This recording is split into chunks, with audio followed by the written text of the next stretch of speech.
Ma'am मुझे आवाज।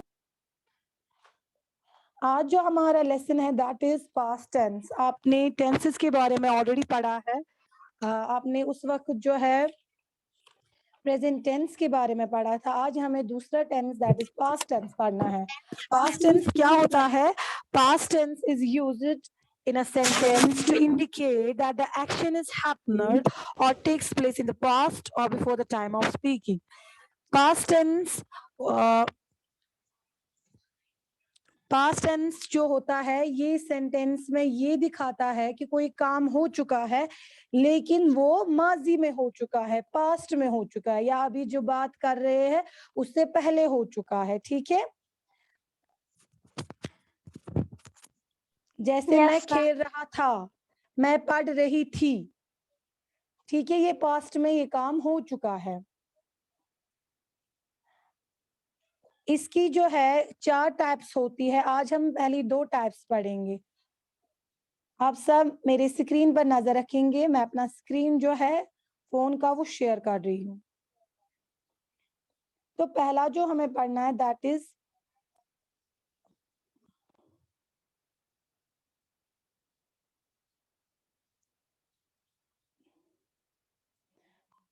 Past indefinite. अब इसकी तारीफ क्या है? जिन जुमलों से ये बात मालूम होती है कि काम पहले ही मुकम्मल हो चुका है और वो काम खत्म भी हो चुका है। ठीक है, this tense is used to express actions that takes place some time in the past and are over now.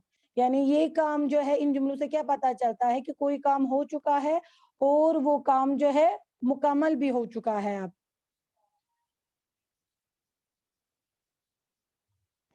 इस काम को करने के लिए these actions might have occurred at some moment। इस काम को मुकम्मल करने के लिए कुछ टाइम भी लग सकता होगा उस टाइम पे, या बहुत टाइम या पीरियड ऑफ टाइम। ठीक है, मगर इसको प्रेजेंट के साथ कोई कनेक्शन नहीं होता है। वालेकुम अस्सलाम ज़ैनब, यू आर लेट बेटा। Sorry ma'am. Okay, be attentive now. तो अगर मैं सिंपल वर्ड्स में आपको समझाऊंगी तो इसकी तारीफ यूं भी हम कर सकते हैं कि अगर किसी काम का अमल गुजरे हुए जमाने में शुरू होकर उसी जमाने में खत्म हो जाए तो ऐसे जुमल को फ़ेल माजी मुतल्लक कहते हैं। ठीक है, उर्दू में इसको फ़ेल माजी मुतल्लक कहते हैं। यानी वो काम जो है वो ऑलरेडी पास्ट में हो चुका है और वो उसी जमाने में मुकम्मल भी हो चुका है। ठीक है, आ रही है बेटा बात समझ में? Yes ma'am. Yes ma'am.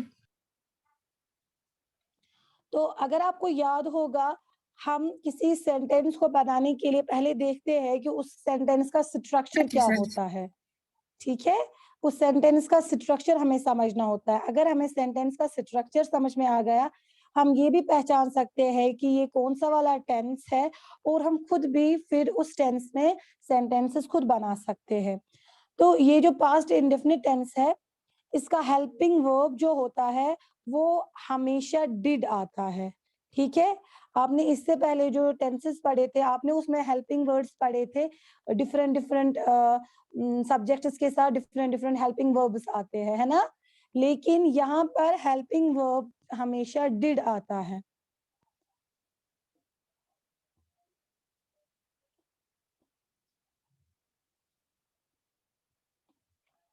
यानी अगर subject I, we, you, they, he, she, it या सिंगुलर और या प्लूरल, तमाम सब्जेक्ट के साथ हेल्पिंग वर्ब डिड आता है। इससे पहले आपने पढ़ा था उस टाइम पे आपने पढ़ा था प्रेजेंट टेंस में, आपने पढ़ा था कि ही, शी, इट के साथ कौन सा हेल्पिंग वर्ब लगता है, आई के साथ, वी के साथ, है ना? डिफरेंट डिफरेंट सब्जेक्ट्स के साथ डिफरेंट डिफरेंट हेल्पिंग वर्ब्स लगते हैं। अगर आप लोगों को याद होगा, मैंने ही आपको ये पढ़ाया है। जब मैंने आपको बोला था कि ही, शी, इट के साथ इज या हैज लगता है, यू, वी, दे के साथ आर या हैव लगता है, आई के साथ एम लगता है। लेकिन ये ऐसा सेंटेंस का स्ट्रक्चर ऐसा है कि इसका हेल्पिंग वर्ब हमेशा डिड आता है, चाहे सब्जेक्ट इनमें से कोई भी हो। इफ आई, वो sorry, I, we, you, they, he, she, it, या सिंगुलर हो या प्लूरल हो, सब्जेक्ट के साथ हमेशा हेल्पिंग वर्ब डिड लगता है। Got it? Yes ma'am. Yes, ma'am. बाकी बच्चों को बेटा समझ आ रहा है? Yes ma'am. Yes, ma'am. Okay. Yes, ma'am. अब अगर आप बुक पे देखेंगे, उसके बाद सेंटेंस स्ट्रक्चर के बाद पहले सब्जेक्ट आता है, फिर प्लस, फिर वर्ब की दूसरी फॉर्म आती है ना, और उसके बाद ऑब्जेक्ट आता है। तो पढ़ रहे हैं। तो सब्जेक्टिव के बाद क्या लगता है? Second form of verb.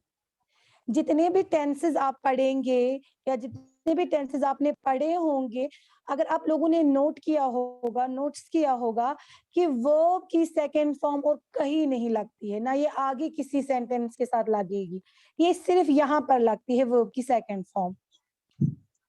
जैसे गो की फर्स्ट फॉर्म है गो, पहला है गो, फिर है सेकंड फॉर्म वेंट। आया समझ में? तो वेंट लगेगा। हमेशा सेकंड फॉर्म ऑफ वर्ब लगता है इस सेंटेंस स्ट्रक्चर में। अभी मैं आपको सेंटेंस जब दिखाऊंगी ना, तब आपको ये क्लियर हो जाएगा। अगर किसी बच्चे को अभी समझ में नहीं आ रहा है, कोई बात नहीं, जब मैं आपको अभी सेंटेंसेस दिखाऊंगी आपको तब खुद आएगा। अब इस सेंटेंस का स्ट्रक्चर ओवरऑल में क्या होता है? पहले सब्जेक्ट होता है, फिर सेकंड फॉर्म ऑफ वर्ब होती है, फिर ऑब्जेक्ट होता है। इतना आपको याद रखना है। इस सेंटेंस को बनाने के लिए सेंटेंस स्ट्रक्चर क्या है? पहला सब्जेक्ट, फिर सेकंड फॉर्म ऑफ वर्ब, फिर ऑब्जेक्ट। जरा आप बोलिए क्या क्या है? Subject, second form of verb, object. Subject, second form of object. Second form of verb, then object. बाकी बच्चे बोलिए।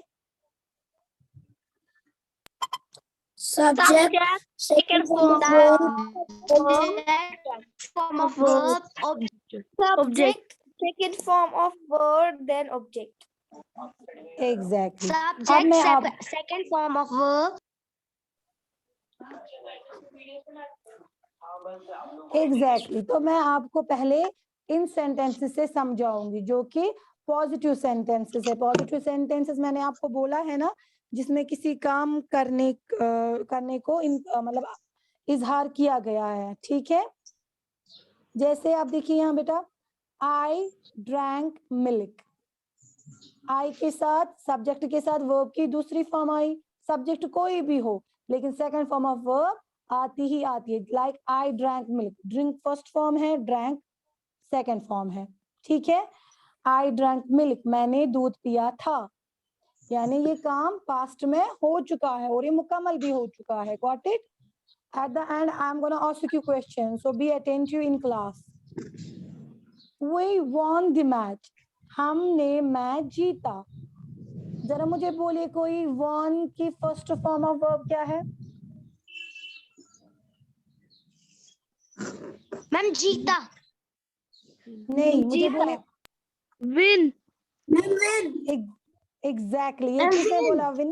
मैम एक मोनिसा ने ने। बोला और किसी गर्ल ने बोला। मोनिसा आपने बोला? Yes, ma'am. क्लैप्स मैम, कीजिए मोनिसा सब ने जोर, बोला। जोर से इसके लिए क्लैप्स कीजिए, इसके और नीसन के लिए। है first form of verb, won है सेकंड फॉर्म ऑफ वर्ब।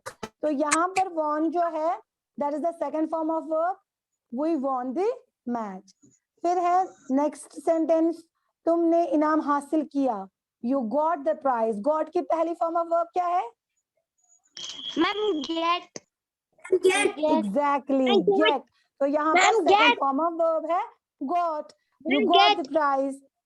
हाँ जी बेटा, यहाँ पर लेकिन कौन सी फॉर्म है, पहली की दूसरी? मैम दूसरी।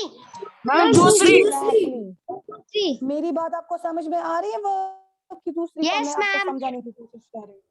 फिर है हामिद ने मेरा कलम चुराया, Hamid stole my pen.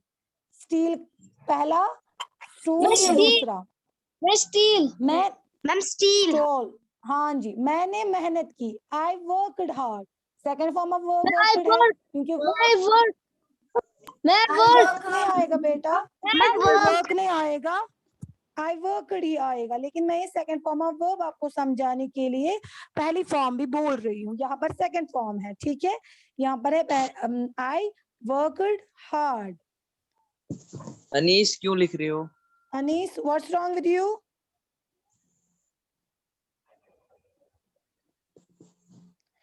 I worked hard, मैंने मेहनत की। ही रोट अ लेटर, उसने खत लिखा। रोट भी सेकंड फॉर्म ऑफ वर्ब है क्योंकि पहली फॉर्म इसकी राइट है, ठीक है। ओके, अब हम नेगेटिव सेंटेंसेस की तरफ देखेंगे। जरा मुझे कोई बता सकता है नेगेटिव सेंटेंस में किस वर्ड का? बच्चा, ये नेटवर्क इश्यू होता है। मुझे आप में से कोई बता सकता है? एक सेकंड, पहले मैं मैम आप और कर सकती है। क्या आप में से मुझे कोई बता सकता है कि नेगेटिव सेंटेंस में किस वर्ड का इजाफा हो सकता है? हमने ये ऑलरेडी इससे पहले भी पढ़ा है। मतलब कि आप और कर सकती है, रिपीट, मुझे डिस्कनेक्ट हुआ था। हमने बेटा पॉजिटिव सेंटेंस पढ़ा, सेंटेंस स्ट्रक्चर अभी हम पढ़ रहे हैं। मैंने अभी इनको मैम, समझाया कि सब्जेक्ट के बाद वर्ब की दूसरी मैम, फॉर्म आती है, उसके बाद ऑब्जेक्ट आता है। Sajjad please let me complete. तो वर्ब की सेकंड फॉर्म जो है ये सिर्फ इस टेंस में देखने को मिलती है, सिर्फ इस टेंस में ये यूज होती है।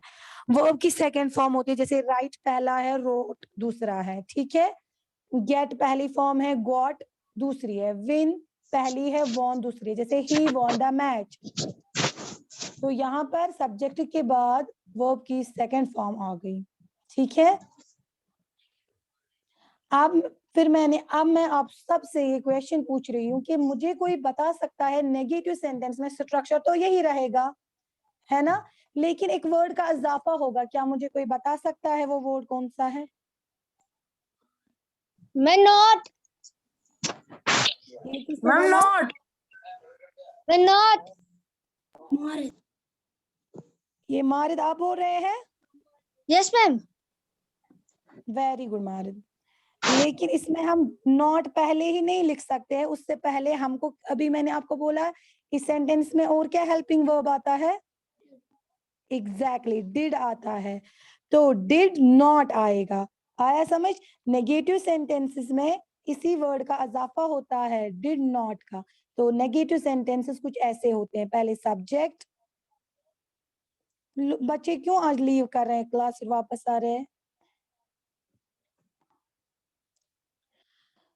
तो नेगेटिव सेंटेंसेस में यानी मनफी जुमलों में इसका स्ट्रक्चर कैसा रहता है? पहला सब्जेक्ट, ठीक है, फिर डिड नॉट, फिर फर्स्ट फॉर्म ऑफ वर्ब, फिर ऑब्जेक्ट, यानी सारा वैसा ही रहेगा, सिर्फ डिड नॉट का इजाफा होगा। और डिड के बाद हमेशा वर्ब की पहली फॉर्म इस्तेमाल की जाती है, लाइक वो नहीं आया, ही डिड नॉट कम, ठीक है। हारिस नहीं खेला, यहाँ पर सेकंड फॉर्म ऑफ वर्ब नहीं लगेगी, यहाँ पर मैम मुझे फर्स्ट समझ फॉर्म नहीं ऑफ आया। वर्ब लगेंगी। बेटा नेगेटिव सेंटेंसेस में क्या होता है कि सेकंड फॉर्म ऑफ वर्ब नहीं लगती है, फर्स्ट फॉर्म ऑफ वर्ब लगती है। और इसमें क्योंकि नेगेटिव यानी नहीं मनफी होता है, यानी अत्मज आसान ये जाहिर कमस के काम छन गमस किहिन तिन, आया समझ में? तो डिड नॉट का इजाफा होता है और फर्स्ट फॉर्म ऑफ वर्ब लगती है। यहाँ सेकंड फॉर्म ऑफ वर्ब क्यों नहीं लगती है, ये बात आपको याद रखनी है कि जब भी डिड का इस्तेमाल होता है तो वहां पर फर्स्ट फॉर्म ऑफ वर्ब लगती है, लाइक वो नहीं आया, he did not come। मैं यहाँ पर केम नहीं लिख सकती, सेकंड फॉर्म ऑफ वर्ब नहीं लिख सकती, मुझे पहली फॉर्म ऑफ वर्ब ही लिखनी है। हारिस नहीं खेला, हारिस डिड नॉट प्ले, मैं यहाँ पर प्ले नहीं लिख सकती, ठीक है। तुमने मुझे कलम नहीं दिया, you did not give me a pen. इसने मुझे कहानी नहीं सुनाई, he did not tell me a story, he did not listen my words, उसने मेरी बात नहीं सुनी। Got it? Yes ma'am. जो पॉजिटिव सेंटेंसेस होते हैं उसमें सब्जेक्ट के बाद वर्ब की सेकंड फॉर्म Yes, ma'am. आती है, उसके बाद ऑब्जेक्ट। लेकिन नेगेटिव सेंटेंसेस में सब्जेक्ट के बाद डिड नॉट यानी हेल्पिंग वर्ब लगता है, और डिड यानी हेल्पिंग वर्ब, नॉट यानी मनफी जुमला इसी से बनेगा। जब भी डिड इस्तेमाल होता है उसके बाद पहली फॉर्म इस्तेमाल की जाती है वर्ब की, और उसके बाद object. Got it? Yes ma'am. अब तीसरा इंट्रोगेटिव। अगर मुझे Yes, इस ma'am. सेंटेंस में सवालिया जुमला बनाना है तो मुझे इसका स्ट्रक्चर कैसा रखना है? उसमें स्ट्रक्चर थोड़ा चेंज रहता है। देखिए कैसे बेटा, मुझे क्यों पहले डिस्कनेक्ट होता है? बेटा ये नेटवर्क इश्यू है, इसमें मैं कुछ नहीं कर सकती। मैं फिर भी रिपीट कर रही हूँ आप लोगों के लिए जितना मुझसे हो सकता है, लेकिन यहाँ से क्लास की फिर टाइमिंग भी हो जाती है, दैट्स वाई मैं ज्यादा नहीं रिपीट कर पाती हूँ। Don't write on the screen. Okay, तो पहले क्या आता है? इंट्रोगेटिव सेंटेंस, मैंने सवालिया जुमले में जिसमें आप किसी से कोई क्वेश्चन कर रहे हैं, उसमें पहले डिड आता है, फिर उसके बाद सब्जेक्ट आता है, फिर first form of verb. First form of verb क्यों आएगी यहाँ? यहाँ क्यों नहीं सेकंड फॉर्म ऑफ वर्ब आएगी? कोई मैम बता क्योंकि सकता वहां है? पर डिड है।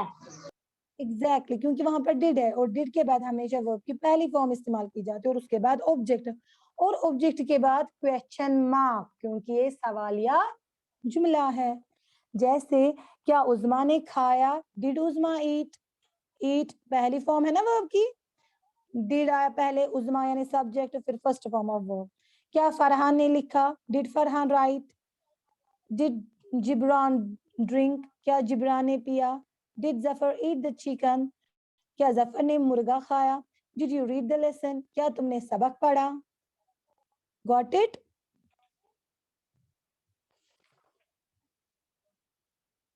Yes ma'am. Any questions related this? No ma'am. No ma'am. Okay, so we will discuss now its second type, that is past continuous tense,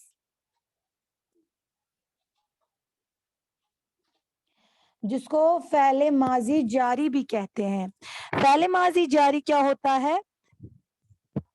अगर किसी जुमले में कोई ऐसा काम जाहिर किया गया हो जो ज़माने माजी में किसी खास वक्त में जारी रहा हो, यानी ये काम जो था ये पास्ट में हुआ है लेकिन कुछ टाइम के लिए ये कंटिन्यू रहा था। ठीक है, यानी ये काम पास्ट में हुआ है लेकिन Yes, कुछ ma'am. टाइम के लिए ये जारी रहा था, इसीलिए इसे फ़ेले माजी जारी भी कहते हैं।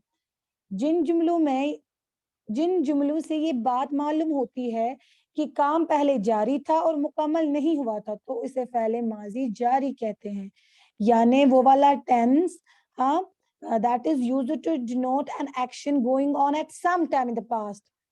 ठीक, it expresses an action continuing over a period of time in the past, यानी कुछ टाइम के लिए ये काम जो था ये कंटिन्यू था, काम पहले जारी था मुकम्मल नहीं हुआ था। ठीक है, यानी ये कंटिन्यू था उस टाइम पे। इसका स्ट्रक्चर भी बहुत सिंपल है। पहले मैं आपको ये इसके हेल्पिंग वर्ब समझाती हूँ कौन कौन से है। इसके हेल्पिंग वर्ब्स है वॉज और वर्ब। अब वॉज कहाँ पर इस्तेमाल होता है और वर्ब कहाँ पर इस्तेमाल होता है, वो डिपेंड होता है सब्जेक्ट पे।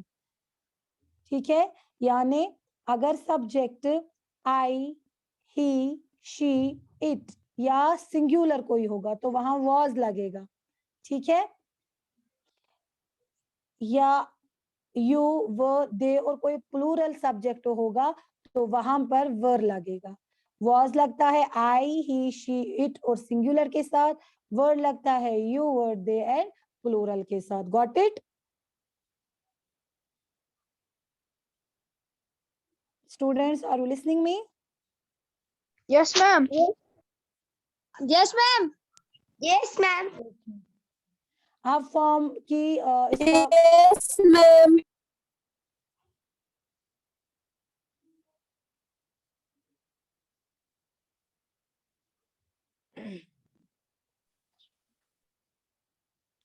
इसमें कौन सा फॉर्म लगता है? इसमें फर्स्ट फॉर्म लगता है लेकिन आईएनजी का इजाफा करके। फर्स्ट फॉर्म लगता है लेकिन आईएनजी का इजाफा करके, जैसे इंजॉइंग, गेटिंग। गेट है ना फर्स्ट फॉर्म ऑफ वर्ब, उसमें आईएनजी का इजाफा करेंगे गेटिंग। enjoy भी है, फर्स्ट फॉर्म ऑफ वर्ब, उसमें ing का इजाफा करेंगे, enjoying। अब इसका सेंटेंस स्ट्रक्चर कैसा रहता है? वो पहले आएगा सब्जेक्ट, क्योंकि सब्जेक्ट पे ही डिपेंड होता है। उसके बाद क्या आएगा? was या were आएगा। Got it? पहले सब्जेक्ट आएगा, पहले Yes, ma'am. सब्जेक्ट आएगा, फिर इसी पे डिपेंड है was या were। ठीक है, इसके बाद ये इन दोनों में से एक आएगा, फिर first form of verb plus ing, ठीक, फिर ऑब्जेक्ट। सेंटेंसेस से आपको क्लियर हो जाएगा।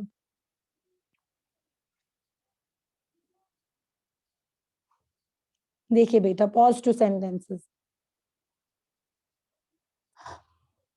आई वॉज प्लेइंग, मैं खेल रहा था। रहा था, रहे थे, रही थी, रहे थे, ये इन सेंटेंसेस के पहचाने का तरीका होता है। ठीक है, आई है तो वॉज आएगा, आई वॉज प्लेइंग आया सब्जेक्ट आई, वॉज क्या आया? हेल्पिंग वर्ब, और Helping प्लेइंग क्या word. आया? First form of verb plus ING. ठीक है, we were writing, हम लिख रहे थे। सना was singing, सना गा रही थी। you were laughing, हम हंस रहे थे। he was playing hockey, वो हॉकी खेल रहा था। we were going to Lahore, हम लाहौर जा रहे थे। यानी वो जा रहे थे, यानी ये काम माजी में हो चुका है, कुछ टाइम के लिए कंटिन्यू भी रहा है। we है सब्जेक्ट तो वर लगेगा। ठीक है, going first form of verb है, गो है ना first form of verb, ING का इजाफा वहां पर करके है। आपको समझ आ रहा है कुछ? Yes ma'am. Yes, ma'am. Marid, Yes, ma'am. वका, जैनब, आपको समझ आ रहा है बेटा? Yes, ma'am. Yes, ma'am. Okay, फिर हम नेगेटिव सेंटेंस, जरा जरा आप मुझे आप वही से बोले, नेगेटिव सेंटेंसेस में क्या होगा? नेगेटिव सेंटेंसेस में किस वर्ड का इजाफा होगा? Ma'am, not. Exactly, Did not. Ma'am, did not. Did नहीं, यहाँ पर डिड नहीं, यहाँ हेल्पिंग वर्ब डिड नहीं आएगा, यहाँ हेल्पिंग वर्ब वाज या वर ही आएगा, लेकिन लास्ट में नॉट लगाना है। जैसे I was not reading, we were not singing, Sana was not studying, you were not running, I was not reading the lesson, they were not buying the books, वो किताबें नहीं खरीद रहे थे। सब्जेक्ट, उसके बाद हेल्पिंग वर्ब जो depend है सब्जेक्ट पे क्या होगा, उसके बाद नॉट, उसके बाद फर्स्ट फॉर्म ऑफ वर्ब जिसके साथ आईएनजी लगाना है, उसके बाद ऑब्जेक्ट। ठीक है, Yes, ma'am. Yes, ma'am. अब इंट्रोगेटिव सेंटेंस इसका क्या, इसमें उल्टा होता है, यानी पहले हेल्पिंग वर्ब लगता है, फिर सब्जेक्ट लगेगा। जैसा हेल्पिंग वर्ब होगा वैसा ही सब्जेक्ट होगा, है ना? फिर first form of verb plus ING plus object. जैसे वाज आई ईटिंग, क्या मैं खा रहा था। वर यू रनिंग, क्या तुम दौड़ रहे थे। वाज शी स्टडीइंग, क्या शीरी पढ़ रहा था। वाज वकार प्लेइंग, क्या वकार खेल रहा था। वो वी सीइंग द मून, क्या हम चांद देख रहे थे। वाज आई थिंकिंग, क्या मैं सोच रहा था। ठीक है, तो आज हम यही दो टेंसेस पढ़ेंगे, इंशाल्लाह कल हम और दो टाइप्स पढ़ेंगे। ठीक है, Okay, ma'am. Any questions dear students? No, ma'am. No, ma'am. No, ma'am. No, ma'am. Okay, अब आप अपनी होमवर्क सुनिए। क्वेश्चन नंबर 3 जो है ना, यही कंटिन्यूअस टेंस और यही सिंपल टेंस जो आपने पढ़ा आज, उसी के रिलेटेड आपको ये क्वेश्चन दिया गया है, ये आप खुद करेंगे। This is your homework, question number 3। Ma'am, कौन सा question number Okay, 3? ma'am. Complete the following sentence with either the simple past or past continuous tense by using the correct form of the verb given in the brackets. Okay, ma'am. Okay, students, be ready for your science class. Till then, Allah Hafiz. Yes, ma'am. Allah Hafiz, Allah ma'am. Hafiz.